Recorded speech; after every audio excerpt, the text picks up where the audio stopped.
Let's see. There it goes. Okay. Just took it a minute to get the microphone sorted. You know, I can't have a roll this stream without a microphone issue starting up at the beginning of it. So, that's tradition. And Josh, if the audio for the music is too loud, just kind of wave your hands around over there and let me know so that I can fix that, because I can only control that over here.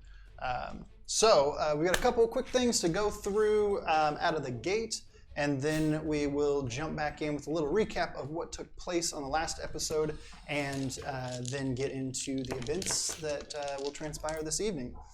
First thing that's kind of separate from any like sponsor stuff or any of that, I got this in the mail today, which is a book that is like bigger than me, and I'm ridiculously massive. Weird that I turned to this page, but it is battle maps. So this is a made by Tanner Yao. It's called Immersive Battle Maps. And it was just sent out from a Kickstarter that I helped fund of theirs. So again, this is not anything where it's sponsored in any way. I literally bought this thing, and I just think it's really, really cool. So I wanted to let you guys know that it exists, and there's probably a way to still get your hands on it somewhere, somehow. I'm not personally familiar with the way that Kickstarter works and all the what happens afterwards stuff, but I just wanted to show this to you guys, get you guys kind of slightly interested. If you search Immersive Battle Maps, you will likely be able to find it somewhere. I found a few links. At the very least, you can check it out, see what it is, and then follow him to stay up to date on whatever's coming out next from Immersive Battle Maps. Speaking of things that people have made, we have in our store now on RoleThis.com/printables, you can get the combat tracker, initiative tracker that I made. This is set up to where you can use, you can have up to 9 individuals in combat, and it'll track up to 300 hit points. Above that, you're going to have to do it a couple times or something. But if you do a slash one way all the way through for the first 100, a slash the other way all the way through for the second 100, and then fill it all the way in for the final 100, that'll give you a total of 300 because there's 100 dots per individual, per combatant. So if we get into a fight tonight, I'll be using that. Also have something that everybody was more excited about than the combat tracker is the time tracker. This gives you 24 hours, 32 days, and 16 months. Some calendars can be weird, you know, inside of D&D. So I made that to where it more so looked good and covered all the bases of the possible options. So if you guys want to pick up either one of those, they are individual on RoleThis.com/printables or RoleThis.com/shop, and you can see everything that we've got, including our other merch, as well as these printables. And when you order them on there, they're $3.49 a piece, and you can get you'll get that sent straight to your email and be able to then print it off and use it as many times as you want. It's not gonna hurt my feelings if you print them off for your entire group and everybody's got one at that point. It's perfectly fine. So with that done, the next things jumping in are our actual sponsors. So we've got Reckless Deck. They will be again sponsoring a giveaway this evening with their Worlds deck that we'll go over at the halfway point with a code word in the chat that you guys can enter to get your hands on one of those decks, as well as Found Familiar Coffee, which they're new on the screen, so I have to find them. There. So if you head to foundfamiliar.com/RoleThis and use the code RoleThis at checkout, you'll actually save 10% off of anything you order from Found Familiar Coffee. They are phenomenal. If you're watching this show, you've probably heard of them by now, not only just from us, but because you like D&D stuff. So you probably have seen them all over socials. They're super, super active, really cool people. So definitely go check them out. They have phenomenal coffee too. Elanduar and Maze were just telling me about the packages they got from Found Familiar and said it was phenomenal, and they're both really big coffee drinkers. So if you like coffee, foundfamiliar.com/RoleThis and use the code RoleThis for 10% off your order. On top of that, if you use the code RoleThis1 at Reckless Deck, completely forgot that part, you will actually save 15% off your Reckless Deck order just at recklessdeck.com. From that, I think that's everything as far as an announcement type thing that we've got. that we're going to talk about right now. There are other things in the works, of course, as always, but let's switch over here to everyone and recap what happened last time. So, continuing on through the city, our party of adventurers fought their way through after slaying the twin brother Cambion of the two hunting brothers in this region. And having met up with Kira and her band of rangers, you guys continued on through the city, coming across a group of Armonites, twisted, demonic-looking centaur-type individuals. At that moment, lightning struck down from the sky, revealing these lightning-bodied entities that revealed to you that Thumagar, the god of storms, was on your side, and had sent them to battle on his behalf to assist you throughout the city. And as this, as you guys stepped away, they dove into the fray and took out, to the best of your knowledge, the squadron of Armonites that had come up against you. You, through some flavor that I added, not using any of your abilities, did some pretty epic slaying of various demons on your way towards the citadel. And upon coming to the courtyard in front of it, saw that the slaves had, in fact, arisen and were fighting against their previous captors. Just like thinking of the process of that, like if there's a hierarchy thing where it's like the slaves have slaves, and yeah, no. So you guys then made your way, You guys then made your way into the castle itself, and seeing a multitude of dead bodies, both demonic and of the White Rangers that followed Nethreshara. Various bodies hewn and strewn about the entire area, blood everywhere, just a complete mess right at the entrance. Following further, you began to see less and less of the White Rangers and saw more and more of just the demonic incursion. Coming up to the top of these stairs leading towards the throne room, you saw a flash of multicolored light. Stepping around the corner, you watched as Nethreshara slayed 3 more demons alone. She spoke with Kira in Elvish and requested her assistance, but said that the 3 of you, she could not request from her own right to join her. Kira and her had and have a specific alliance that was called upon in this moment. And the 3 of you, however, chose to join in anyways, having the out and not taking it. Stepping into the throne room, you were met by the visage of Irinigale, a devilish queen of sorts that had taken over this city and was currently seated upon the throne as the sole ruler here. Of us. We didn't even ask her name. We just...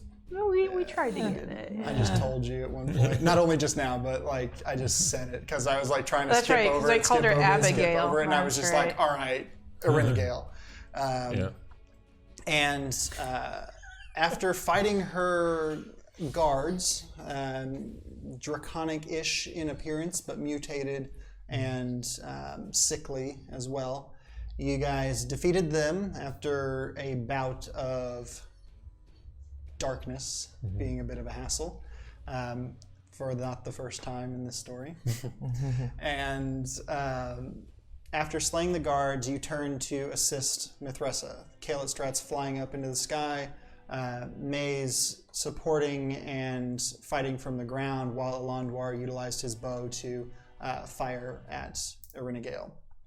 In the end, Elanduar getting the killing blow with a dual shot of his arrows into the back of Irinigale, severing her wings. As her body hit the floor, it turned to a black mist and shadow that wisped away through the broken ceiling of the throne room, leaving behind the black demonic plate armor, her sword, and any other general attire and items that she may have had on her person. Oh, that's right. We haven't looted the body yet. As this happens, Kael Strats and Nethreshara, both flying in this instance, come down to the ground, and this is where we pick things up with a brief moment of respite amongst this battle, with supposedly and seemingly the head of the issue slain at your feet. Take it away. Anyone here finding a kind of irony that we tend to introduce ourselves to just about everybody we meet, but all the really big bad people we never really bother getting their names? Yeah, well, we kind of know that they're evil, so I don't care about the names. Yeah. I mean, do we know it though? I would like to go out. Is there a window I can look out and see if there's still commotion down in the streets? Yes. Okay, I'll go up there and, I guess, perception? Yep, roll perception. And as you look out the window, you do see the scene The of window battle. is very foggy. Ironically, you still see the scene of battle taking place. Where's the crown? It is Through it. it is kind of halfway between the throne and the entrance here. I Just go kind of retrieve middle it. of the floor. Okay. You bend down, pick it up. Nothing absurd happens. Yeah. It's a very beautiful crown. It has it's a metal that appears similar to the pearlescent white metal of Nethreshara's armor, and in the center is a massive opal-style stone that holds a multitude of colors that has been cut to refract these colors and reflect the light throughout, giving it kind of a bit of a glow. And then there are smaller opal-like stones around the hem of it. I approach Nethreshara. I kneel. And I present her her crown. You have no need to kneel, Kael Strats. She takes the crown. And with that, I kneel also. Outside. Yeah, he's like out at the window, just looking out the window, just kneels down. Like, oh!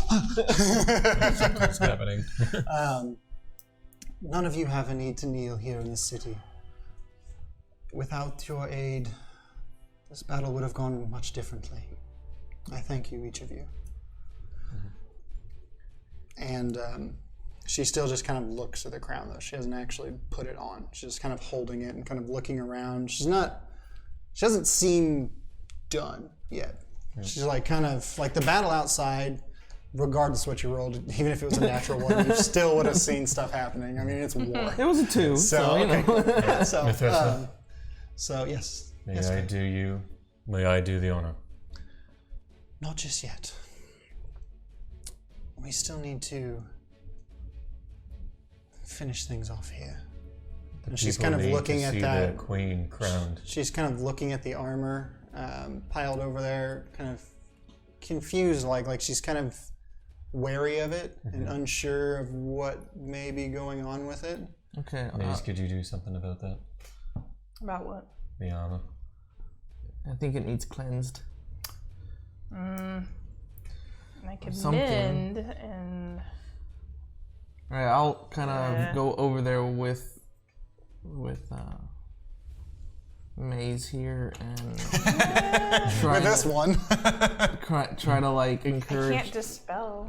Well, we'll just do. Well, actually, you probably need to come with 2 bottles. Just do. I burned a lot of my spells. Yeah. Do a like investigation on it. Yeah. Okay. So she's just glancing at the armor, right? Staring quite intently at it, actually. Okay. And I'll go check it out too. Divine sense, can I detect that this armor inherently evil? that's actually what I'm trying to find out. I know what I'm looking for, I just don't apparently know the alphabet. There we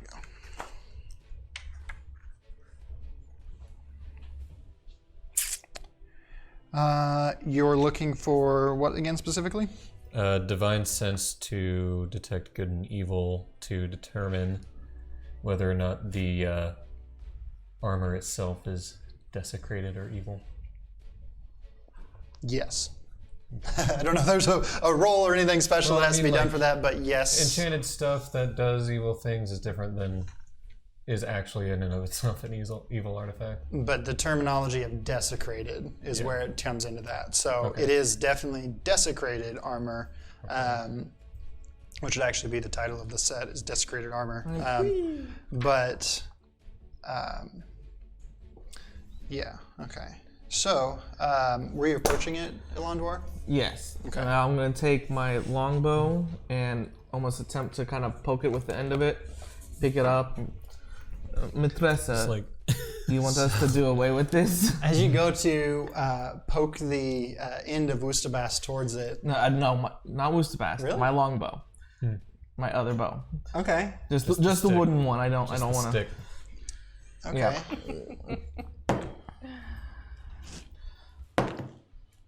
Okay. So you go to poke the stick at it, and as you do so, it this like reddish energy comes into the armor, and each piece of it seems to grow this like shadowy red kind of glowing figure from it. So the gauntlet and handguard, it grows an arm up to a torso and a head and everything. The breastplate grows out 2 arms, legs, a head. The helmet fills with a head and grows out a body. And each piece of the armor stands up. The one that you're closest to puts a foot into your chest and kicks you backwards. Make a dexterity saving throw for me. During that same time, I'm going to try to poke it, the chest piece in the head, in the eye with the other end. Dexterity. Yeah. Oh, geez. 26. Oh, okay. So yeah, roll an attack for your poke the eye. 28. Roll an attack for your poke the eye. I had it kind of high for that, but is that going to be just an unarmed or? it's the stick. Because it's the end of the bow, but not being used as a bow. Roll a d6 roll whatever you've got. Tell me what the number is on the d20. Okay, the D20 was a 10. Yeah, sure. And then 4. It's actually not the AC, but Yeah. Well, yeah. cool. So you go to poke at it, and you get like a poke against it as it kind of kicks you back, and you then kind of find yourself trying to catch your balance. You do so, facing it, and then all of you at once hear a familiar voice say, "Get down!" in your ears. Do you listen? Yeah. Yep. I Okay. will hit the floor. You guys duck down really quick, and right as off of Kael's back, Koral plants a foot into your back, jumps up with both of the blades, and stabs it into one of the gauntlet figures in the chest and runs it down. The rest of the shadows in the room come to life as well, as multiple black-clothed and black leather armored figures with dark-colored blades jump out of the shadows behind the columns and hew into the figures that have risen from this armor, slaying whatever remained as a residual effect, the armor clattering to the ground. And Kael not Kael, but Koral, she then kind of looks around real quick and sheaths the 2 daggers. Would I recognize who these shadowy figures are? Make a wisdom. You're gonna make an insight check to see if they're friendly. Yeah, you can do that. 22. So an 8. 8. You feel like you should know who these people are or something about them. You don't know if they're on your side or against you or who they are, but you feel like you should know something, but it's just not sticking. Kael, they just came up and slayed the thing that was attempting to attack you at the seeming almost command of your ally. They are allies of yours. Okay.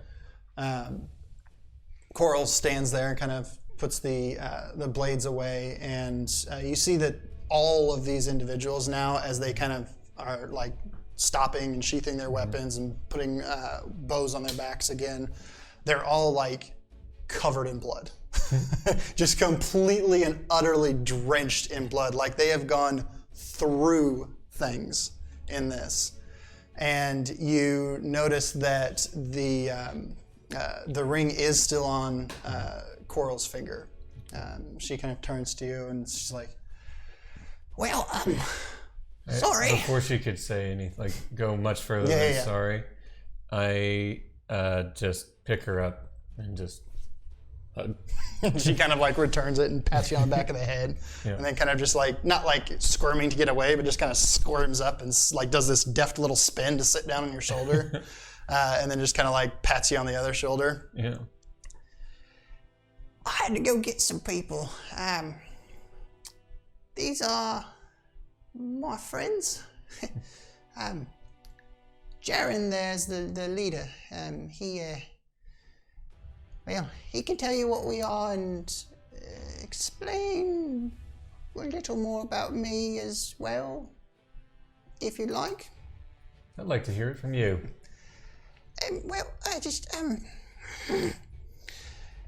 Everything I told you was true about how I grew up and what it was like. But a while back, I joined up with these guys. This is the Gauntlet of Shadows. We're a group of assassins that... Have I heard of them? Roll wisdom, I believe it would be. Wisdom? Yeah. Remembering stuff from the past. 8. Both of you did the exact same number. Yeah. Nope. Yeah, I shouldn't have had you roll because theoretically you really would know. Let's just say your DC was significantly lower than Elanduar's because of location. Mm-hmm. You've briefly heard of the Gauntlet of Shadows, only as kind of like whispers of nobody's really sure if they're on anybody's side at all. Like a mercenary's life, kind of like the Bright Blade. Sort of. They remind you a lot of, as a player, they would remind you kind of the Dark Brotherhood? The Dark Brotherhood. Yeah. They're very much Dark Brotherhood-esque, where they generally kind of try to do good things, but also just kind of kill shit. But generally they're focusing on a more positive motive than just straight up murder. It's like for a cause, not just I'm going to hire you to go kill my brother because I want the land or whatever. Yeah, they turn down. They turn down like selfish stuff. They're very focused on missions that other people won't take, type of thing. And that's actually why I was in the dungeon where you found me. I was supposed to deal with that dragon that we dealt with. Well then, mission accomplished, am I right? It was, and that's part of why I stayed with you instead of returning when I should have. But as we were coming up here, I knew we'd need some more assistance. So I ran out that your dog did help. It actually stayed pretty good even after a couple days. But like after the full 24 hours had passed, is what she's kind of referring to. But it did get a little odd, but we let it go. It's still alive, if you ever want it again. But yeah, here we are. And Jaren? He steps forward and kind of bows his head slightly. He's a human man. He's got just kind of rough scruff around his, like a beard, but not a full beard. Shoulder-length black hair, a kind of semi-jagged scar that kind of like comes down like it's going to go across the eye and then shoots over and then kind of comes back down the cheek. It's a pretty wicked wound, but it seems to have healed over fairly well.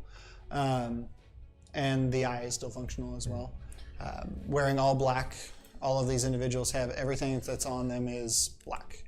And it's very well made, like leather armors and cloaks and stuff. And it's all almost identical to what Koral is wearing that you guys picked up from a shopkeeper in Feldar.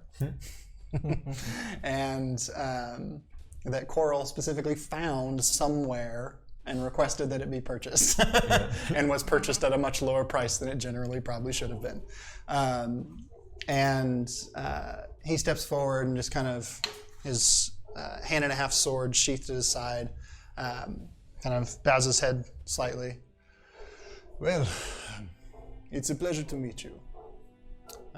Koral has told me a lot about you, and it is good that you are friends. Indeed. I'd like to think that we could be friends too. I see no reason why we couldn't be. However, this does put us at a bit of an impasse currently. As I've understood it, Koral has accepted to come into my service as a squire. But I understand that she's been a part of your association the whole time. This is true.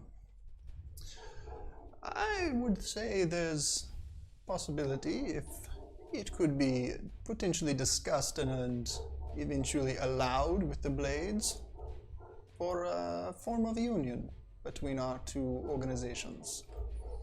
The light and the dark both have equal goals in this world. They're two halves of the same coin. We are. However, if you're willing to, we could actually arrange a meeting. I was shown a vision by Morelia. You may have heard. The Blades have massed. And they march. All the leadership will be there. This would be good. Where are they meeting at? Precise location. Do I remember? You know that they were... I remember it's a plains area. They were... Yes, they just... Shown in the vision. When you were shown in the vision, they were marshaling at, in the Golden Fields, the Golden Sea, I believe it is, which is actually like a farmland area, with Trestle being kind of the biggest town. It's really just a town, but being kind of the largest town center of agricultural in that area. And then there's the Crossroads area that passes through the Dragonback Mountains towards Lavale, which is the capital city of Anadar as a whole continent. Okay.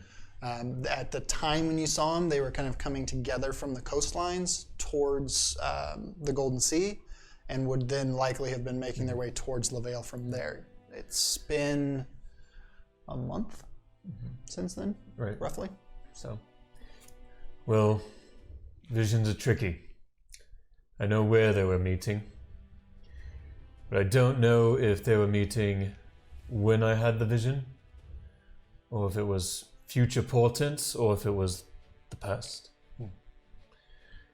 But This is a tricky thing. Morelia tends to have a way of that. But if you'd be willing to allow Koral to keep the ring so I can maintain contact with her. Certainly. Koral. Turn to Koral. Yeah. It's been a pleasure and an honor to teach you the knightly ways. Well, thank you for everything and for keeping me alive. If you want, I can stay. It's up to you. I'll go either way. I am more of a follower of sorts. I like to work on the edge of battle. Jump in from there. Not be right up in the front. So I can help anybody, anywhere really. Nethreshara, Yes. would you agree to have Koral give her ring to Brennan? We are familiar with the gauntlet.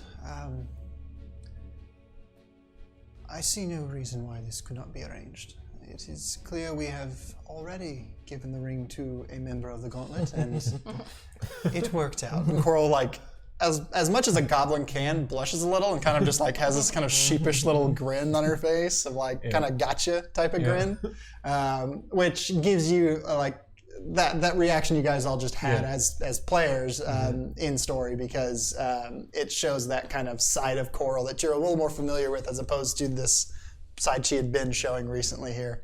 And Nethreshara then does fully just Yes, I think that would be a very good thing for our alliance here. Good. Well then, Koral, would you give your ring to Brennan? Make a perception roll. They already have. 4? Jaren goes and just winks at you. It's magic. Well, Then I'll keep this ring on me. And as we learn more, I can share with you, and I hope vice versa. Would you mind if I take Koral with me? I would advise it. Good. I think that she would be a great ally to you in this, as she has been so far, it seems.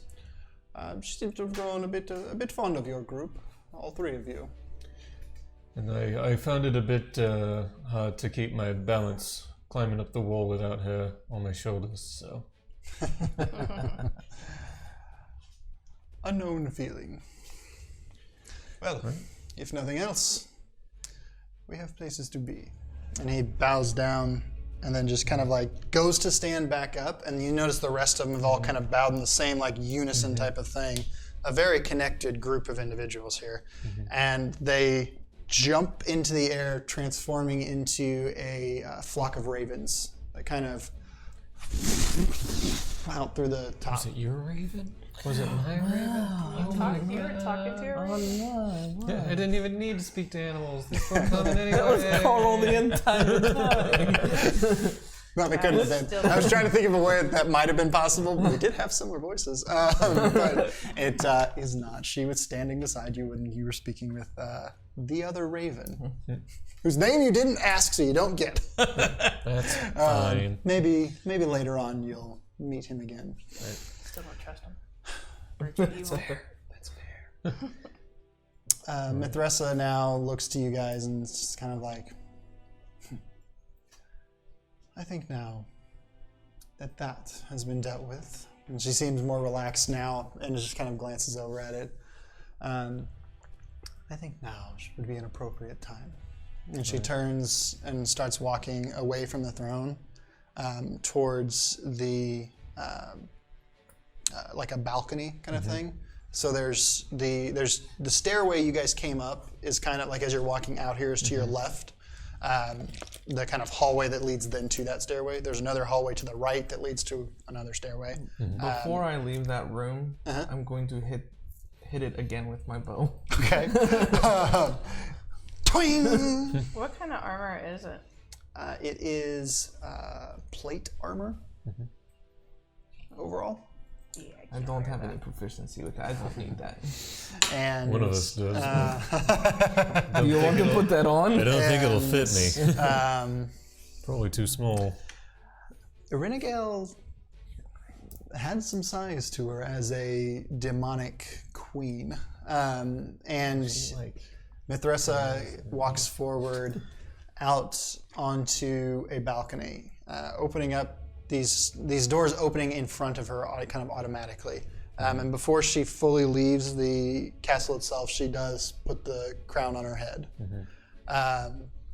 Kira follows directly behind her, kind of almost arm in arm, just like a half step behind her. And as she puts the crown on her head, it kind of flares to life, and you see that kind of the light, the kind of wispy, foggy light that had been in her eyes now just kind of circles and dances through the spires of the crown itself. It's kind of like if it wasn't such a beautiful thing, it'd be kind of dark looking. It almost has that kind of Sauron style to it, with these various points that kind of angle upwards very sharply. And she steps forward, and doing that, you notice these cracks start to form in some of the rusted metallic coverings that are on the interior of the castle area here. One of which falls towards you guys and passes through you as dust. Everything that's falling off here hits the ground and just kind of puffs into this kind of reddish, rust-colored kind of brownish dust that floats into the air. And then as she steps out onto the balcony, she raises her hands above her, and the lights shoot from the mountains behind the city and just through everything, coming down some into the city itself.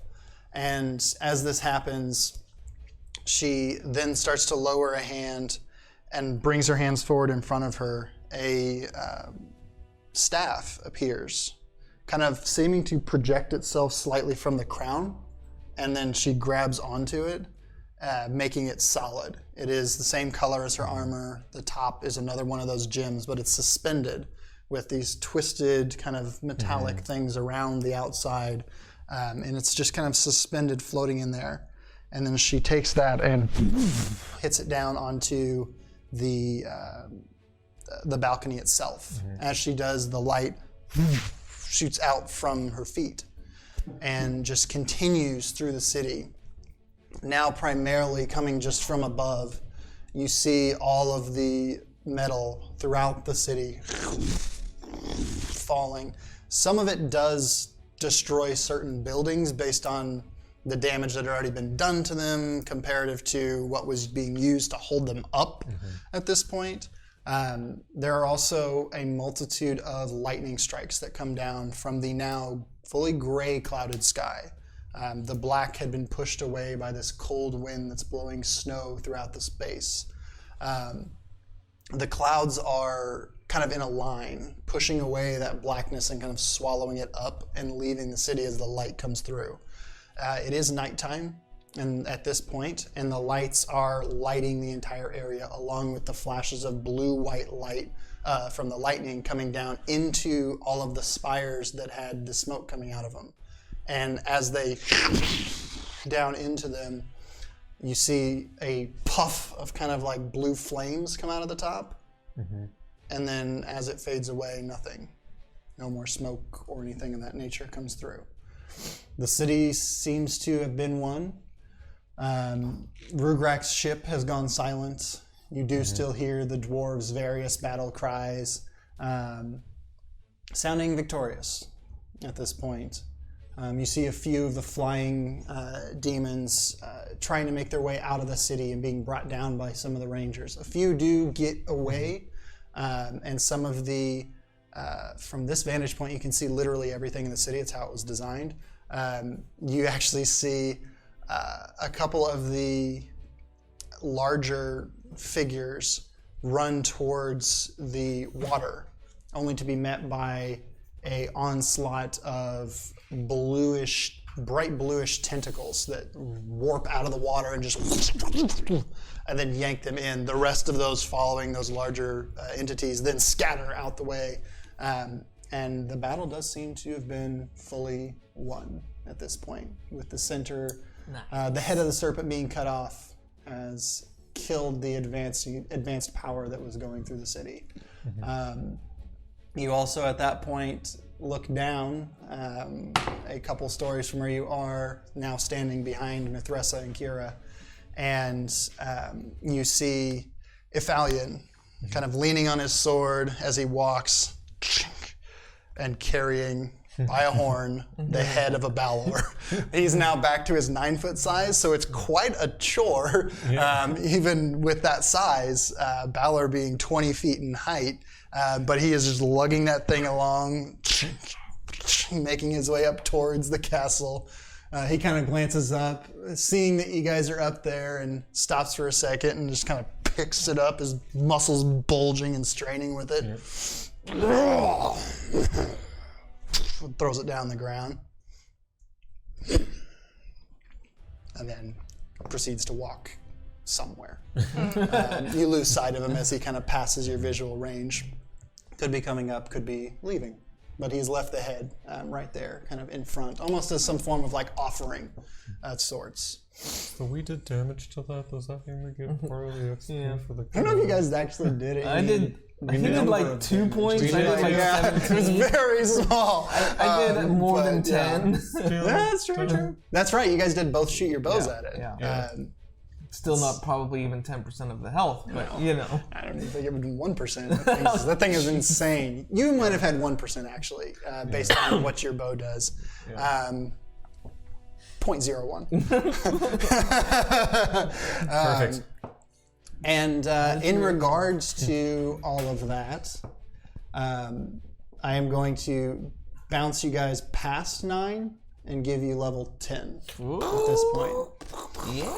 So, because this was such a big thing and there were so many things that happened, I feel like 10 is a more appropriate milestone mark. Yeah. Even approaching the city, we were fighting things. Yeah, because it had been a little bit since we'd gone up, and this was the next like real big milestone, and it was a big one.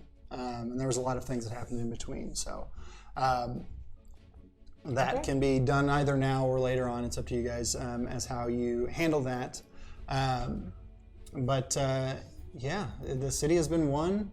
Nethreshara kind of turns to Kira and smiles at her, who smiles back, and they kind of hug each other, and then step back. Kira slightly blushing and looking back to you three.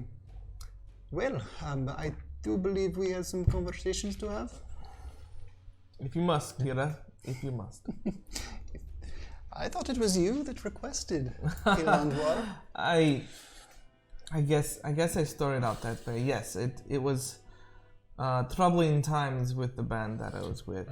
And as you guys are kind of speaking, you're walking like the conversation back in. And just kind of general next step stuff with Nethreshara. Okay, perfect.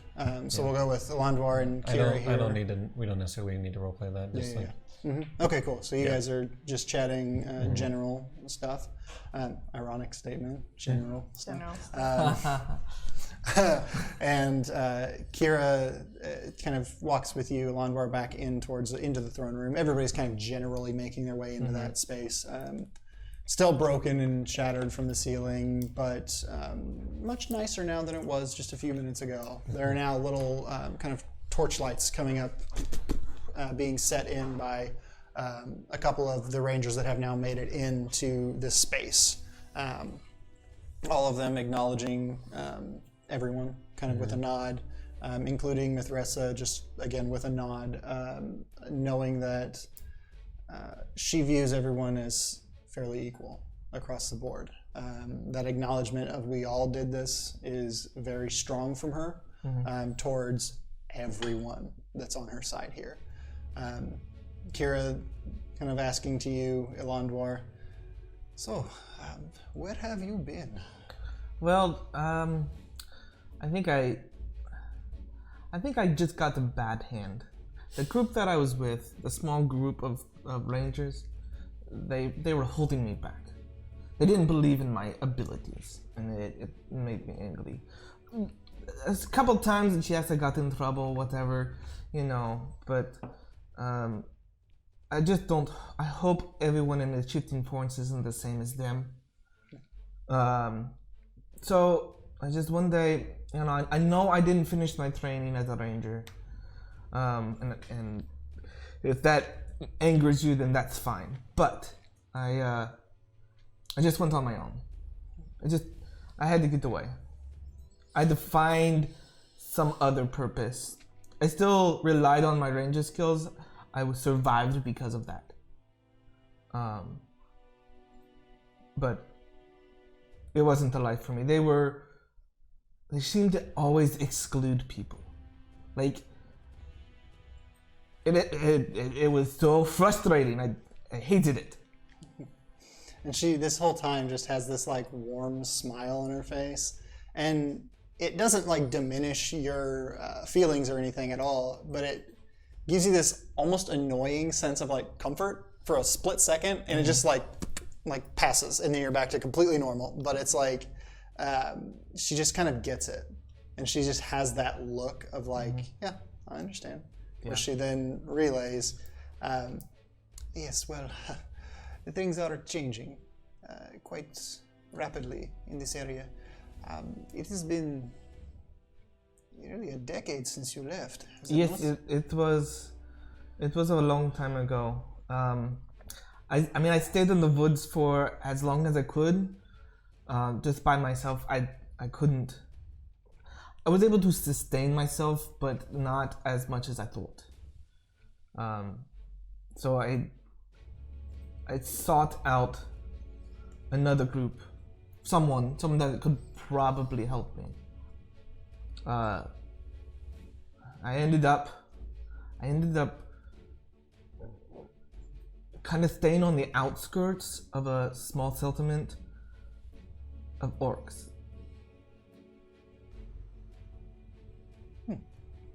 Well, your fierceness, I'm sure, was appreciated in that area. Again, my training failed me. It was only 4 months. They found me. I was not sneaky enough. But they did take me in. They didn't kill me. I thought they were really cool. Yeah, no, they could have done that to me, but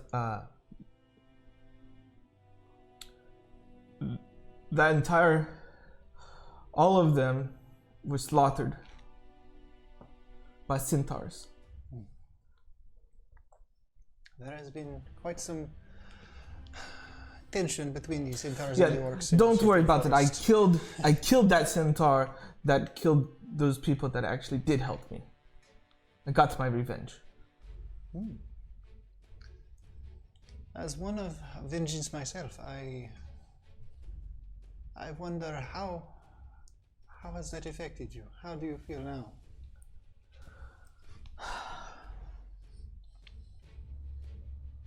I feel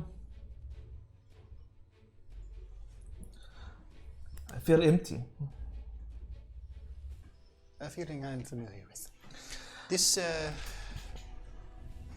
it is good to set a pin in the end of a story, but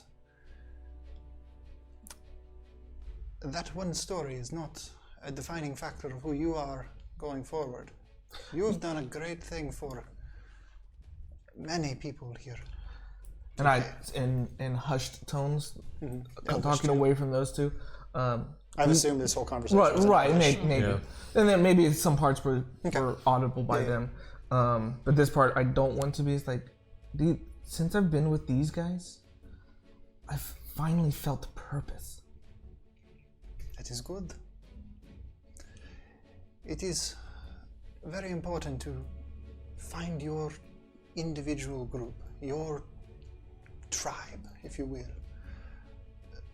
Those are the people that will make your life worthwhile. There is a reason that I have only 9 with me, and before it was a slightly larger number. We have fought together, bled together, and celebrated together, and it has brought us closer. We share a similar mindset on goals, and we have become one, a family of sorts, separate even farther from my other duties in the realm. And I feel that you have found something similar. I feel like this is more family than I've ever had before. Kira, I must confess, during my time with the other rangers, my other group, I despised you. I really did. I thought that you had put me here as punishment. Adelian used to have that way with people. There is a reason that over the course of the past few years he has been removed from his station. Well, that is good to hear. It was discerned that his leadership style was not in alignment with that of the crown. So he has been relegated to a more appropriate position. Hopefully he is just watching people in prisons or shoveling dung. Ironically, that is precisely his tasks these days. He has become one of our jailers, watching over various prisoners and keeping to himself down in the dungeons, beneath the castle. That is very good. I love that. Out of boredom, Maze cast her spiritual weapon, but inside the armor that they just. Yes. I was hoping you'd. While they're doing this deep conversation, I'm having my leaf spiritual weapon awkwardly walk in this armor to sneak up behind him while they use it. I have no idea what's going on because I'm feeling the connection. I'm gonna do a joke and send my leaf. After. Roll a d20. Okay. Tell me what the number is. 16. 16. Okay. I'm going to check something because of you being in a deep conversation. You're not going to have a disadvantage. Roll I was about to say I can roll with disadvantage. Double check here. Burning my last what was the second level roll? just to do this. What was the roll? It was a 16. That is exactly your passive perception. Oh, yes. And Kira, having kind of finished that sentence she there, would see and what I'm doing. she kind of like leans I'm back up against the casting it, wall and just kind of crosses her legs in front of her, And I put the helmet on my leaf awkwardly. yeah, Like, and I she am like messing with this. kind of It's not continues stealthy. listening to you, Elanduar, and then as you finish your sentence, you see this kind of slight smile come across her face that at first you think might just be from your guys' kind of conversation hitting a positive note. Yeah. And then you hear this behind you, and you turn around, and there is the armor looming over you with this bright And of pinkish course, I red do my leaf. cantrip thermaturge. Yeah, and it goes out towards you. Very funny, Maze King. And then it starts then- flying, so and then it pirouettes and does a little dance. Does the dance. I won't. I'll just turn back to Kira. Apparently, our conversation needs to end. My leaf does this awkward, like, lean on him, buddy, shoulder thing. I tap on the armor. As does Kira as she walks past. Certainly. She just kind of pats on it and then like does this obnoxious bow to it and walks back over And towards. my leaf bows. I make it bow too. And the helmet falls off, obviously. Yeah, and she looks at you and just smiles warmly, and then comes up to Nethreshara and Kael. And as she approaches the two of you, the spectral armor still kind of dancing a jig, just kind of doing this obnoxious, like, like doing the sprinkler and stuff, just the dorkiest dance moves ever to amuse It Maze. tries the dab, but Yeah. it just don't work out that way. And Have you ever seen like the leaf arm just isn't quite long enough. Do the floss? So, doing at that every point, as everyone kind of comes together in this space, we're going to go ahead and take a short break here, and then come back with the second half of tonight's episode. You will have the giveaway word for the Reckless Deck Worlds deck, which I should have one of here. It's the world. Yeah, the Worlds deck.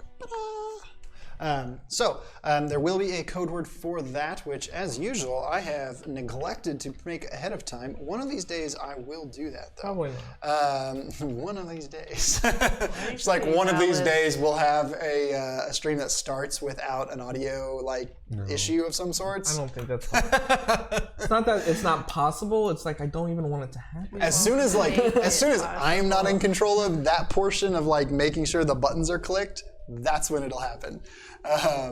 Let's see here. Log into that and Jesus. Every time I do this, I have to authorize stuff as well. So, the code word for tonight will be victory. And if you would like to go ahead and type that word in the chat right now, you will have a shot at winning the Reckless Deck Worlds deck from our friends at, of course, Reckless Deck. Other than that, we'll see you guys in about 10-15 minutes or so. We'll be right back.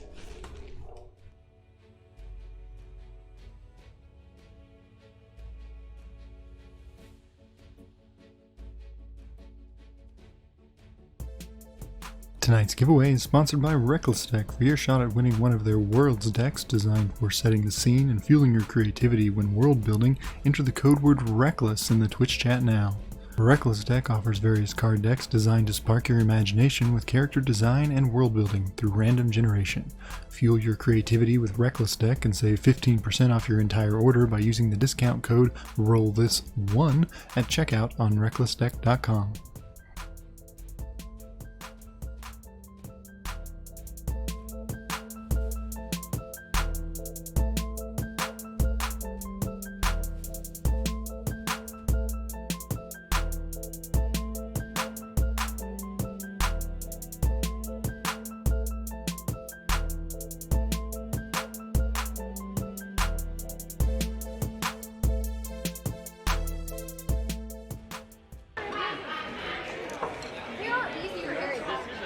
That's my story.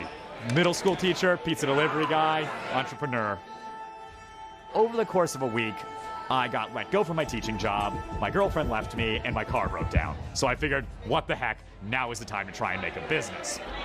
I was literally living in my car, delivering pizzas, and then coming here and working on construction to get it done. But we opened and operated as a board game pub without the pub for about a year, which I'm pretty sure there are sad Irish songs about pubs with no beers.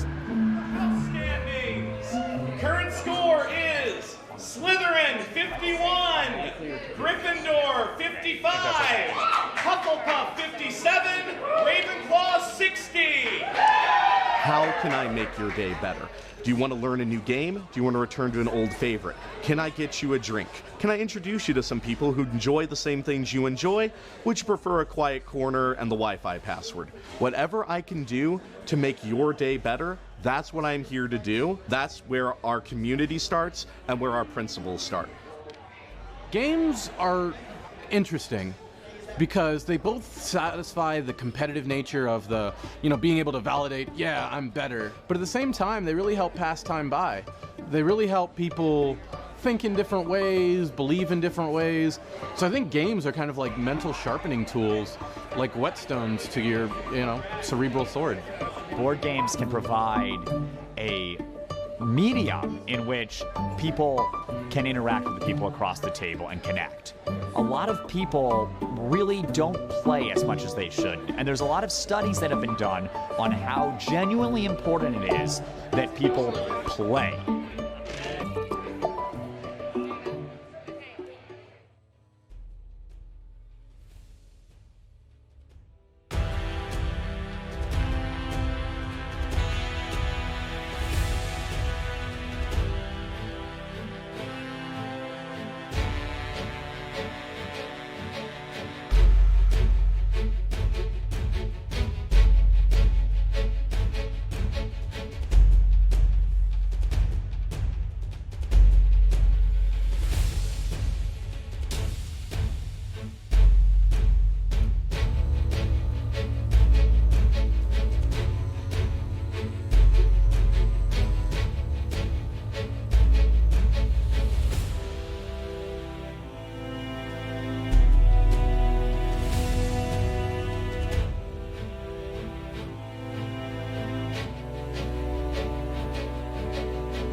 I don't know why it doesn't work. microphone I hit the button. I went through, before the stream, and I made sure that the Stream Deck was functional, that everything was set to the right stuff. And then somehow, the one thing that doesn't work is making the audio switch back properly. When we go from a be right back, it muted itself there, but then didn't unmute when we get back to this. So I don't know what's going on. One day I'll figure it out. But in the meantime, we have our giveaway for the Reckless Deck Worlds deck. If you would like to enter into that, type in the word victory in the chat right now, and you will get a shot at winning yourself a Worlds deck from Reckless Deck. If you, for some reason, don't want it, already have the Worlds deck, and just want something else from Reckless Deck, head to recklessdeck.com, and you can use the code word RoleThis1, the number 1, at the end of your checkout process in the code, what's it called? Promo code box. I think that's how I think it's specifically titled promo code on there, and you'll get 15% off your entire order. They've got some really cool stuff on there, and Reckless Deck is phenomenal for random generating your worlds, characters, everything, whether it be for D&D or writing stories or making a comic or making a screenplay. Either way. Also, I'm going to go ahead and tell you guys about it. We're actually going to be doing a entire one-shot, maybe more, because I kind of like what's happening with the one-shot so far. Might be a recurring theme, but it's super cool, and we have fully random generated characters for our players, which will be the same players as you see here on Wings of Anadar each week, and I will be DMing as well for this. And then I fully random generated the That's my character. Yeah, that's his character. I fully random generated the world setting, the various NPCs they'll be interacting with, the primary villain, a secondary villain, and like a full ecosystem. That's why I'm super kind of excited about it, because I went a little far, drew a lot of cards, and put a lot of things together. And it's going to be very different from our standard story as well. It is going to come out on Halloween night, so that's where we're going to have it actually air live on Twitch with potentially some costuming and stuff as well. And it'll just be really, really cool to put something a little different out there. It's going to be kind of Halloween themed and also be fully random generated and in a futuristic sci-fi style world. So very different from what you normally see here each week. Oh, okay. And I think it'll be really cool. So join us on Halloween night, October 31st, of course. 7 p.m. to 9 p.m. we'll be airing that. And then the video itself will go up the very next day on our YouTube channel and Facebook. So we started posting all of our stuff to Facebook as well, just because there were actually some people that only interact with us on Facebook and don't use YouTube that much. And so we decided we'd put the video on both because we can upload to both. So Facebook and YouTube get the videos at 11 a.m. Going forward from last week. So, but I was trying to give you guys kind of a little extra time there to get entered in, and it looks like probably only have one person that can win. So, and that is correct. Map 82. Yay. Congratulations to you. You have won yourself a Reckless Deck Worlds deck, and I will get that out to you ASAP. So, getting this giant white screen out of my face and jumping back over to where we are currently. Kira, Nethreshara, and Kael are kind of conversing tactics and such. Mazikeen is dancing around a suit of animated demonic armor with a leaf inside of it via a very creative usage of the spiritual weapon spell. And very maze. Yeah, very much. Yes. And Elanduar is kind of standing there just watching that go down at the moment. So, Kael. Yes. What are some of the specifics you may be going over? Just to get a general idea.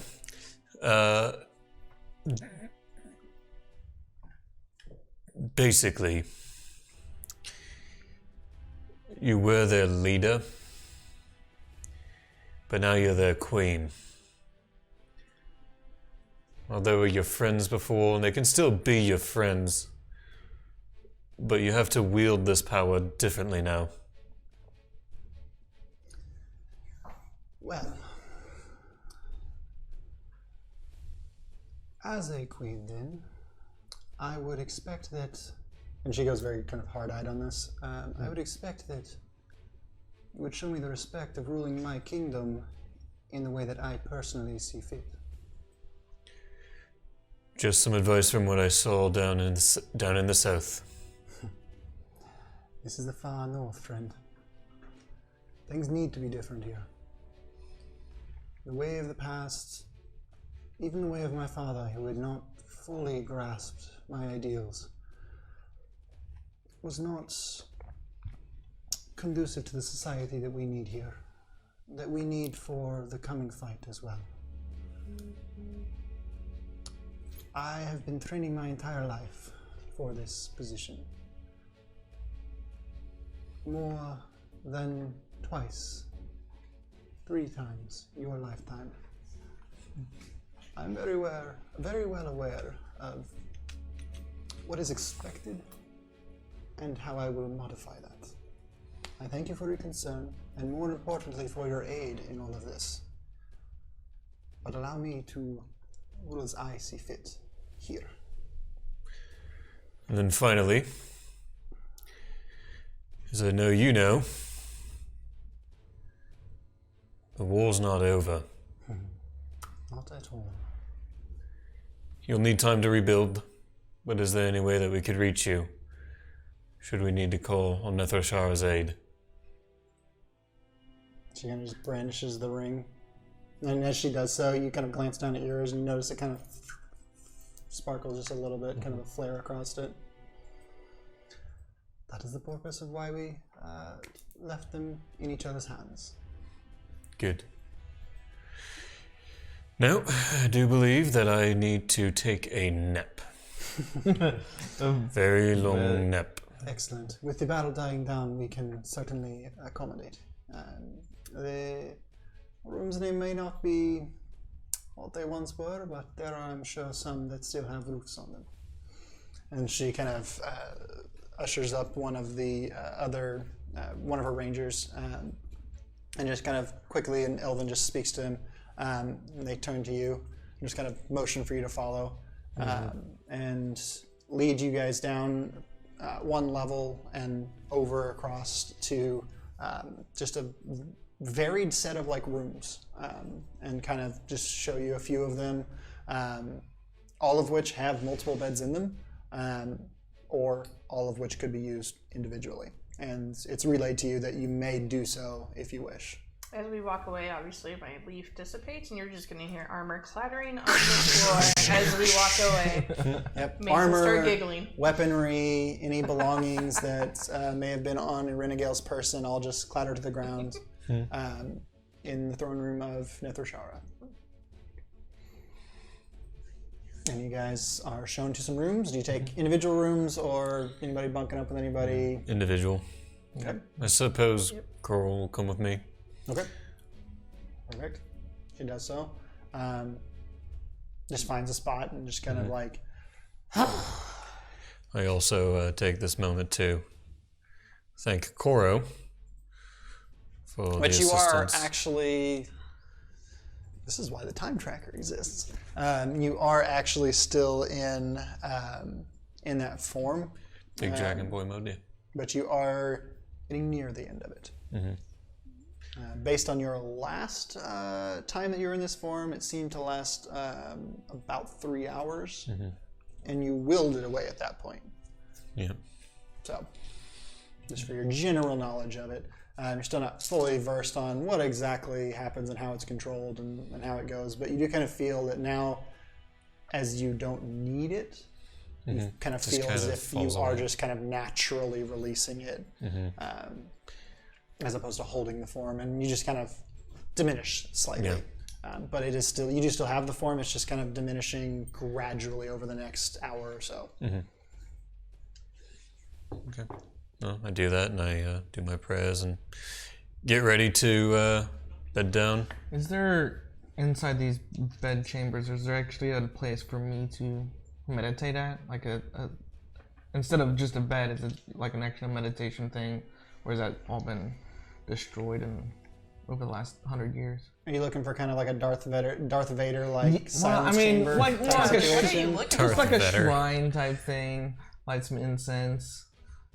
If you have any on your person, I'm sure that you could kind of just go get ahead it together and and go. makeshift something of your own. Probably something like that. Yep. There is nothing that is available to be provided though at the moment. Yeah. Anything that was I want of the shrine nature was not so good. That's true. Oh yeah. Yeah. let's not mess with those shrines. You're welcome to do what you want, but just a little advising. Pretty sure Maze has Let's some see. sheets to Let's drop see on the table for you. how he reacts to something like that. Oh god. I mean, he's wise enough. Okay, he's wise good. enough. Good. Goes instantaneously evil. Pledges allegiance to Guthok. Instantly. Slays everybody in the castle. While they sleep. Why is it Yeah, exactly. While everybody's like recovering. Yeah. Are we Okay. in a cave or is this outside? I can't remember. You're It's in- Level Home that's in a cave. Yeah, right? so Nethreshara itself is a city that is kind of part of the mountainside, but kind of Minas Tirith style. But it's over a massive lake that's similar like Lake Superior or something like that. So if I look out the window just to check the moon phase, I can see what it is. Mm-hmm. Okay. Do we know what it is? Mm-hmm. Okay. Like, I just look. It is the moon. It is night, and I go to sleep. Yeah. Because it's like one of those I look for. I'm like, I don't feel any different. Okay. It's almost full. I would call it a 3/4 moon at this point. Cool. Yeah. Very cool. Which, having looked out at that and... Because I don't know if it's a full moon or not. Like, it was required. I just, by lore, like, ooh, there's a moon. Nope, I feel fine. I'm going to bed. And ironically, though, you are literally in a hybrid form right now, unless That you've is- chosen to drop That's it. true, yeah. Because based on the way we have your hybrid form structured, you can still cast through it, so your spiritual weapon would have been a thing. That's true. So are you still in hybrid form? Yeah, again, Okay. I'm gonna try.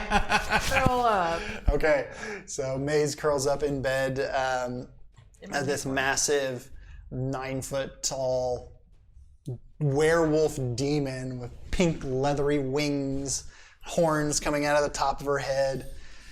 I do the awkward spin, Yeah. and lay down. Yep. And as you lay down, you kind of immediately fall asleep, just like exhausted from everything. And you have a multitude of dreams where you are in a wolf or wolfish form, running through the mountains, running through the snow, hunting, chasing things. Nothing too violent or anything, just being a wolf kind of thing is what it feels like. It's kind of just like this fun adventure type of dream, you know? Separates you from what you had been dealing with recently with all the events of battle and war. It's just different. Eventually you find yourself coming upon a fire in the middle of like a clearing where a bunch of other wolf entities, like these are winter wolves that are not as large as Rallus by any means, maybe half his size, because Rallus is like he's large for like a dire wolf. He's like 2 to 3 times the size of a dire wolf. He's a monster. Very, very much out there. And this is more just like actual wolves that happen to all be white and more attuned to the tundra. They're all just kind of lounging as wolves, but just lounging around a pink fire, like bonfire. It's just, and that's what draws you in, is the color of it. And it's just beautiful.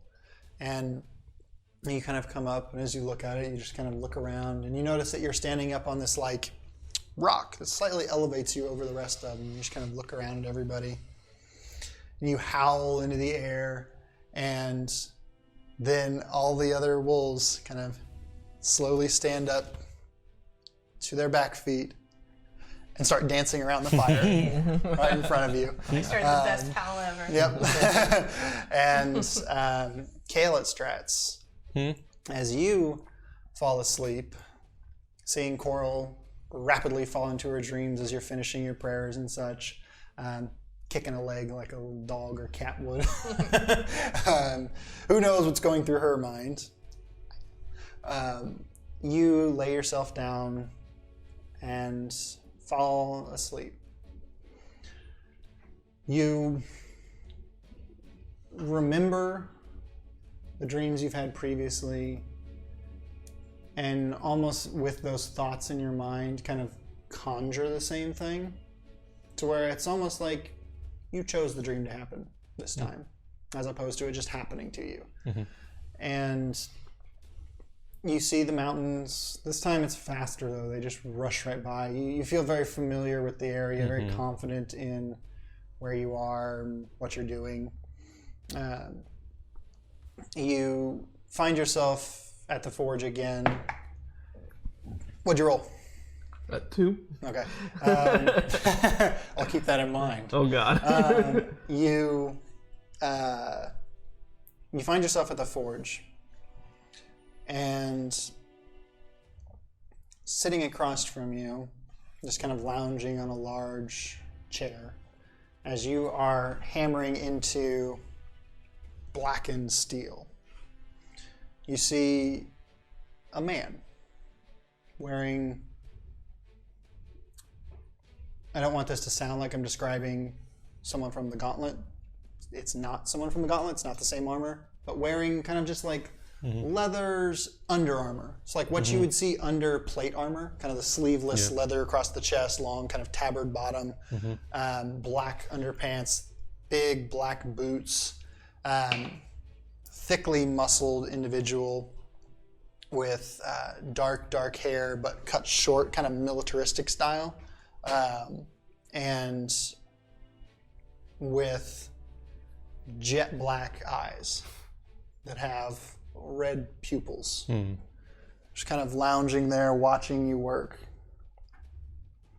kind of tapping a foot, just waiting as you hammer out this black greatsword.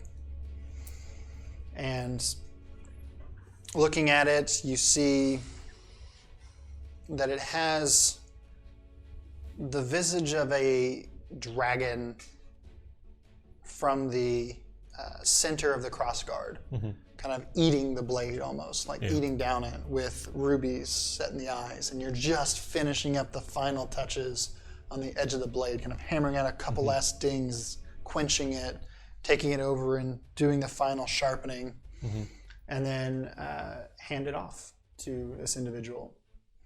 Kind of looks at it, looks to you and kind of nods. And you look down and you notice that your form is humanoid this time, as opposed to draconic, but still resembles the same stature and stance, and these two are clearly equals and working together in this instance. The black-clothed individual takes the blade and kind of reaches down and pulls up this black leather kind of banded woven sheath, slips it in and affixes it over a shoulder, nods, reaches down and grabs a thick fur black cloak, and swings it over his shoulder, throws up a hood, and makes their way towards the door. You watch him go, kind of nod to yourself, and reach down under the table and pull out another sword that matches that one. It's unfinished. And you set it up, look at it, kind of measuring it out. And you go and you grab 2 sapphires. You affix them kind of loosely, not permanent, for the eyes, just kind of testing. And the dream kind of fades away as you're like doing this work, and just kind of fades off. You kind of don't recall the rest of it when you awake. Elanduar, after your meditations begin, you find your thoughts initially scattered. It's hard to focus. It's hard to bring yourself down to that level where you feel that kind of sense of peace come across you. Eventually, you do start to hit that point, though. And as you let your mind kind of just flow as it will, let the thoughts pass through you, the visions, you see a pool of blood in front of you. Everything in this room is dark stone. It's like black, shiny stones. Rough cut, but forming a circular chamber around a pool of blood. Pool that you could swim in, type of pool. It's fully perfect circle. And at this moment, you don't necessarily see anything else in the room. What would you like to do in this moment? I will walk over to the pool and kind of like bend down to it, sniff it, make sure it is what I think it is. Sniff it. Without even needing to, you can tell, you do get closer anyways, just to see if there's maybe something in there, what's going on with this. And it's perfectly smooth. There's no bubbles, no movement. I'm going to take a water skin and fill a water skin up with the blood. Okay. You go to do so, and as you would have to in this instance to make that happen, you stick your hand into the blood that is icy cold. And it almost like just with your hand takes your breath away for a moment, but you are still intent on filling this skin. It bubbles and bubbles and then stops. And you look down and the blood almost seems to be moving, swirling up your arm slightly, and kind of like coaxing you towards it. You feel almost a pull at your arm, as if it's like I'm going to try to brush that off, but still put the water skin on my belt here. Okay, yeah, you make a Constitution save. 5. You go to do this, and you start to reach your hand out, and instead you reach your other hand in, and you grab the skin, and you do pull it out, but your right hand is still kind of stuck. It's not like you're being yanked on, but there's just this very gentle, like, pull I at feel your arm. like a yearning to go. Okay. Yes. Okay. I will reach for my just the bow, a wooden bow, not loose to pass or anything, and then let's see, that'd be my left hand now. To your left, because your right is still stuck. I'm going to try to like feel for the bottom of the pool.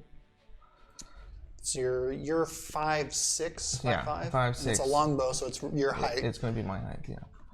All the way in, and then your knuckles touch the water, and you're the blood, and you don't want to get the same effect on the hand, so you kind of start to pull it back out. Okay. Easily, at least as deep as you are tall. As I'm pulling it back out, I'll try to grab it with my other hand, like that, and then try to yank my other hand out. So you're trying to pull the hand out. I'm trying to pull this one hand out, and then try with my right hand to grasp it and pull them out both out at the same time. Roll a d20. It's a 15. That was an interesting decision there. I chose to, utilizing these dice, blood red metal d20s. I chose to give it an advantage on that. Okay. The first was a 3 and the second was a natural 20. You grab it with your right hand and start to pull your left hand in with your right. Just without thinking, your right hand is now pulling it in, and you can release with your left hand if you choose to. Yeah. So you do, and your right hand stops and just hovers there. The top of the bow sinking below the water. and you can feel it in your right hand though, but your hand is getting very cold right now. Yeah. Like very, very cold. Imagine going to a frozen lake, punching through the water, through the ice, and just holding your hand in there to the point where it's starting to go numb. I'm going to do absorb elements. Okay, what's that do? That's a new one for me. Absorb elements captures some of the incoming energy, lessening the effect of it, and then you have resistance on the triggering. You also on the next. Then the first time you hit something with melee or the next turn a target takes an extra, that target does 1d6 of damage. Okay, so you do that. I will try to absorb the cold.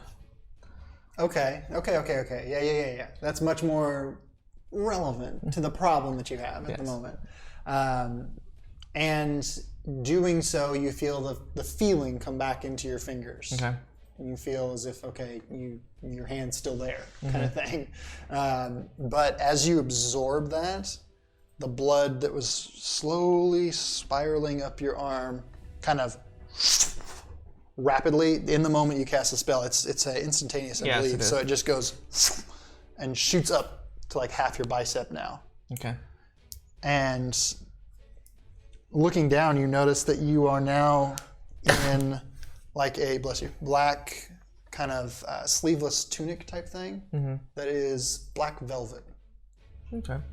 And it kind of goes down to about knees, and you have black velvet pants beneath.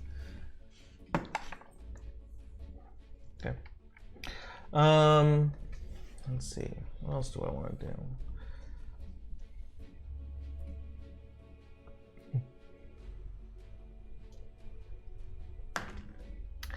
I will.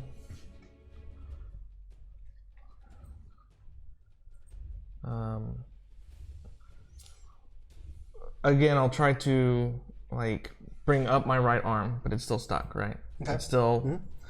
Roll strength. Okay. Oh, that's much better. 21. You yank on your arm to pull it out, and as you do, your vision flashes white for a second, and it's almost as if you see a face, and then it just starts raining black feathers around you, and your eyes snap awake. Not awake, but out of your trance. Yeah. And you look around. First thing I do is I check my water skin.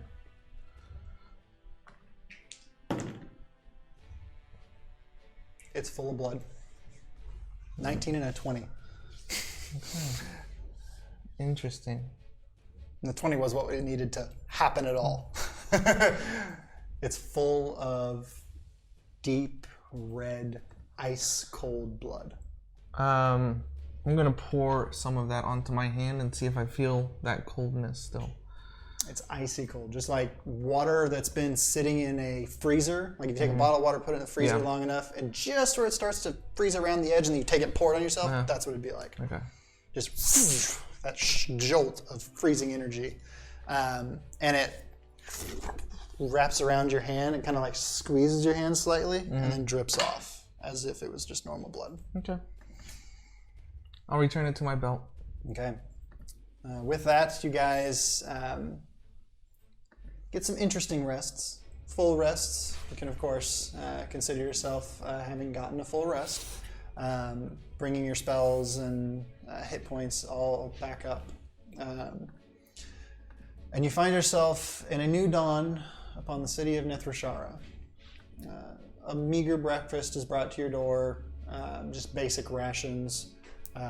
Still left over from what the various rangers had brought in. Yay. And you guys are fed well enough and able to now choose what you will do next. So for the sake of ease, unless anybody wants to do something specifically by themselves, you guys kind of come together into like a central chamber to get that breakfast, like a mess hall type situation. Belle? Did you guys sleep all right? Very well. It's the fun. How about you, Coral? Yep. I'm ready to go. Where we headed? Well, for me, I think we need to check with Nethreshara, make sure there's nothing else that she needs from us. And then maybe we should go find those blades. She seems capable. She's got a lot to attend to. I'm still going to track. Okay. Good. Are you gonna just get up? Yeah, I'm just gonna get up. Either if she was in the mess hall or just head to the throne room. Okay. She's just kind of at a different table with some of her council. It seems some of the people that she seems to have trusted the most out of the group that was with her, including both of the massive trolls that are armored in that same brilliant armor that she has, that she's still wearing at this point even. They are sitting kind of to either side of her, listening intently, seeming incredibly intelligent, especially compared to the troll you guys had encountered previously. You actually hear them kind of responding back and forth to her. One of which is kind of going over some papers in front of him. Mm-hmm. There's various elves, humans, an orc is sitting there. One of the three kobolds is sitting there as well, wearing this big white robe now, and just kind of resting its head on the edge of the table, just watching everything happen, eyes kind of darting back and forth. As you approach, Nethreshara kind of raises up a little. Elanduar, what can I do for you? It was an honor to fight beside you. As to you. If there is nothing else you need at all, we will take our leave. You have made it clear that you have other things to do, all of you. And I'm sure that the world could use your skills elsewhere, as we have greatly benefited from your skills here ourselves. I said before, when you entered the throne room, you did not have to come. And you chose to anyways. You have done more than anyone without the need should have or could have. Well, I can't speak for my companions, but I am always willing and able. And as Kael Stratz had said, when we do need you, we will let you know. I bow deeply. Yeah, and you, as you're bowing, you hear you're kind of, you bow and you kind of start to look up and you hear this in your head as opposed to verbally. And when the time arises, we will be united again against evil. And then I'll just think until that day. In my head, until that day. And as this happens, you watch as the ring kind of flutters. Okay. And only you hear it. Okay.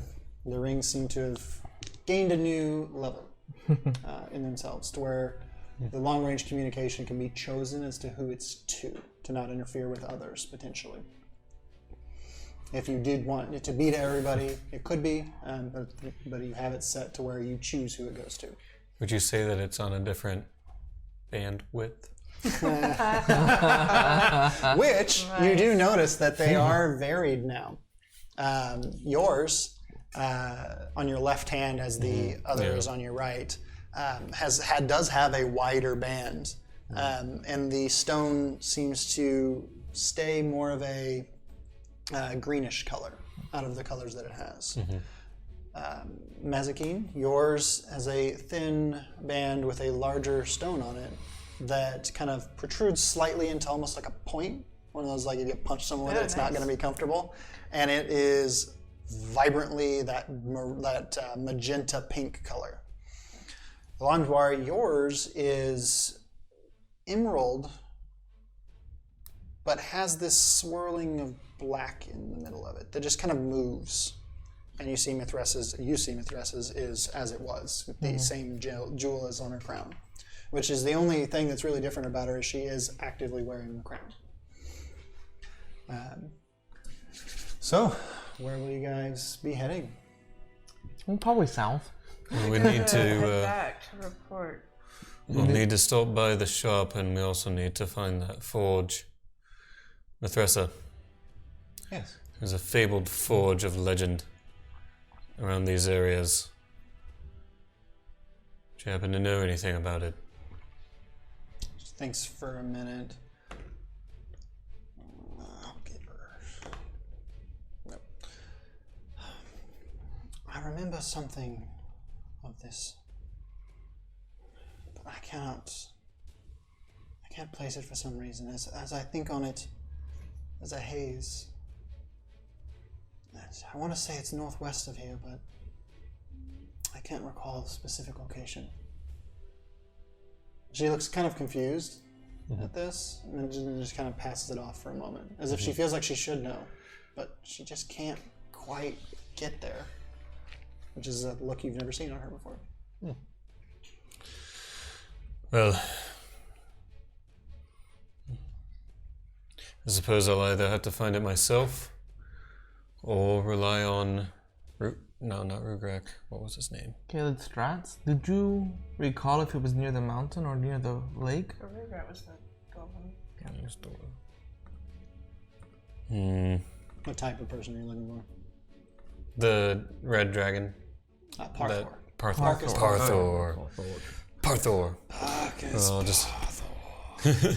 Or I'll have to inform Parthor that we weren't able to locate it. Old man on the cliff.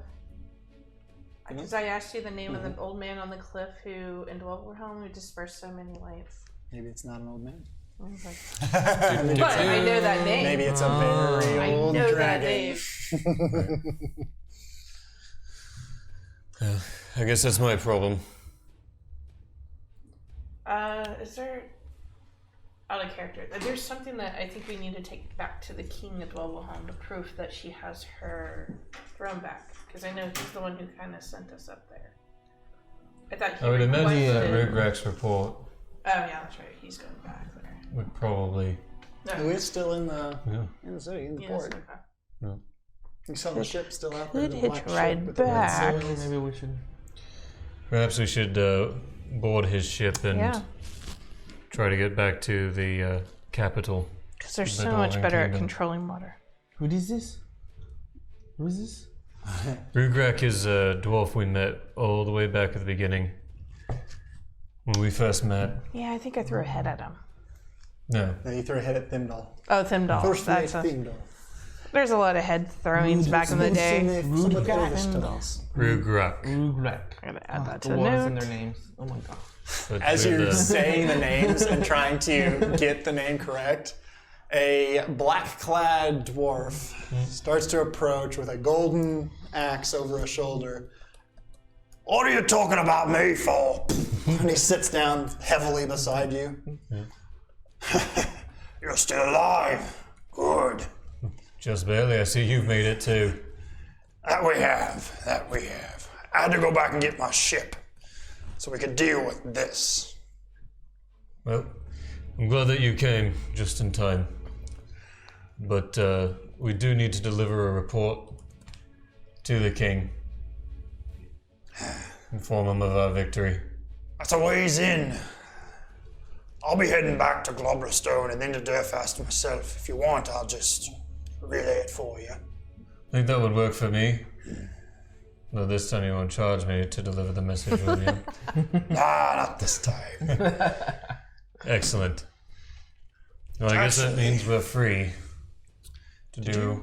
Do you ever receive the letter back? I didn't think so. Yeah. He reaches inside of his coat and pulls out Send a number of reports.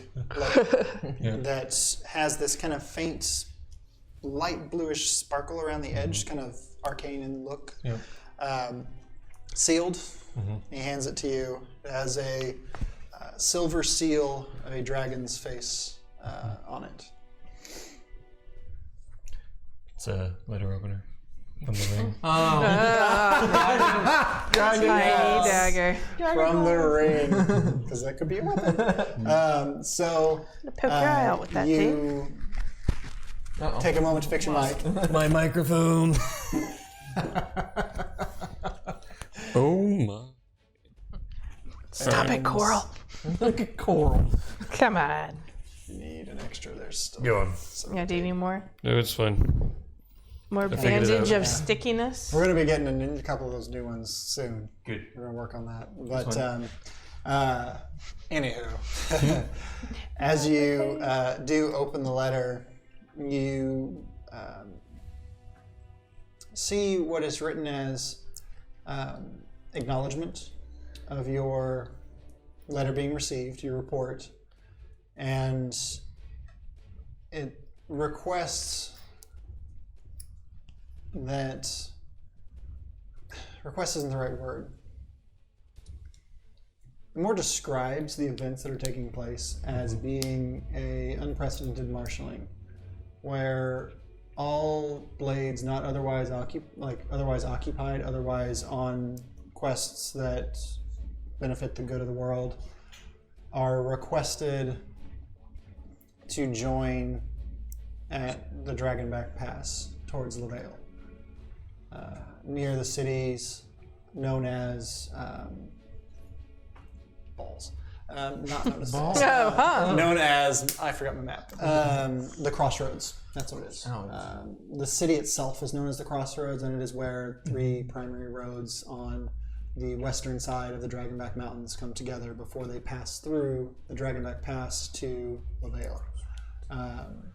And it is undated, but gives you kind of that clarity that the marshalling has actually already begun to take place. That the blades are moving westward, and that in the letter it doesn't say, "Hey, come here now. We need you." It says, "Those of you that are not otherwise occupied, your presence is requested to come together for a greater good. Those of you currently occupied with missions of equal import should remain on those missions to prevent the darkness from gathering a hold elsewhere." In short. Well, looks like I have my orders. Rugrak, when did you receive this? No. When this comment? I believe it was. We went to the thing, and then down to there, and then we came through the city, and about a week ago. So it's recent. Yes. Good. I would say so. Nethreshara? Yes. I've got orders.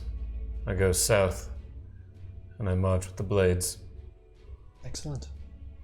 I bid you farewell until next time. And to you. And she kind of just bows her head. Koral, come on. All right. We've got more world to save. She just like disappears and then reappears and then disappears and reappears again and then like scampers up your back and sits on your shoulder. Let's go. Maze, Yes. do you want to meet my family? Are they all like you? No. Then yes. Good. Elanduar, I know that it's been one crazy ride. But will you come with me? I pull out both my blades and I'm like, I am ready for anything. Excellent. I don't think he wants you to stab his family. No, I've got blades. Two blades. Okay. I put I'll them have to back. make them shinier. Nice. Well then, They're not shiny enough. let's go save the world. It's a lot to And with save. that, our group of adventurers sets out, provisioned from the city of Nethreshara, out into the Cloudspire Mountains, with instructions to skirt the northern edge, as being a easier to traverse path than going through the mountains, with your previous knowledge of what is in the mountains dissuading that concept as well. And you begin to make your way around the northern edge, the Cloudspire Mountains, with the northwestern tundra to your left, the mountains to your right, snow falling around, but the path traversable enough. Heading eastward to make your way around the edge of the mountains towards the city of Ursil and the city of Eradora. the city of Kazesh, a city central to this land, Lavale, and a mysterious ring of mountains known as the Arcane Conflux. And that is where we'll pick things up next week as we continue this story in its next chapter. Thank you those of you that have watched us thus far this evening and as well throughout this story so far. Join us next week right here, twitch.tv/RoleThis, 7 p.m. Central, to see what happens next in the story as the tides may have turned one way or the other. Be good to yourself, be good to each other, and we'll see you next time.